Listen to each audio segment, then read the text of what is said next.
Aš šiandieną taip gerai jaučiuosi, pravedžiau net 2 meditacijos 2 skirtingoms grupėms.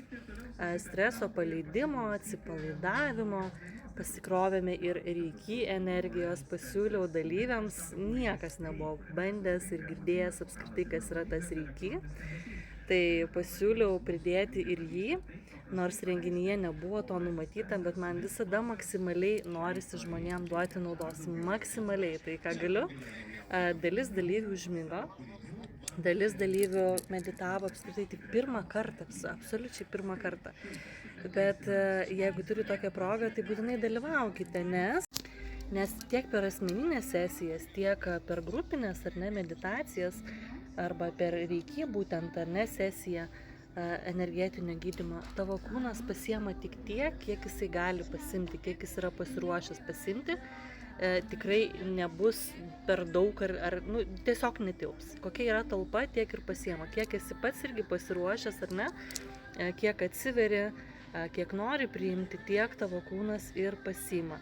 Tai išbandyti šitą gydančią nuostabią energiją yra tiesiog fantastika. Tai žodžiu, sujungiu meditaciją su reiki ir labai lauksiu dabar dalyvių atsiliepimų, kaip gera iš tiesų daryti tai, ką myli.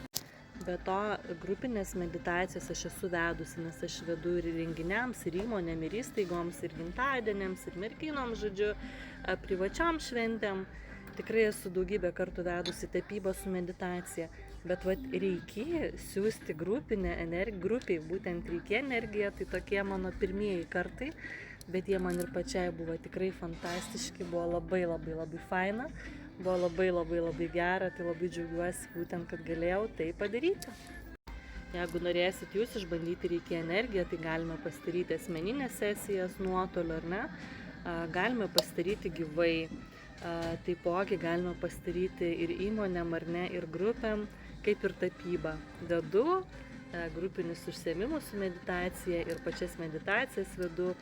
O asmeninės sesijas jau įvairiausias dėl ten įvairiausių traumų, problemų, nuoskaudų, kalčių, visokių prisirišimų, tai jau vedu asmeniškai, nes yra patys geriausi rezultatai, kaip mes susitinkam akis į akį.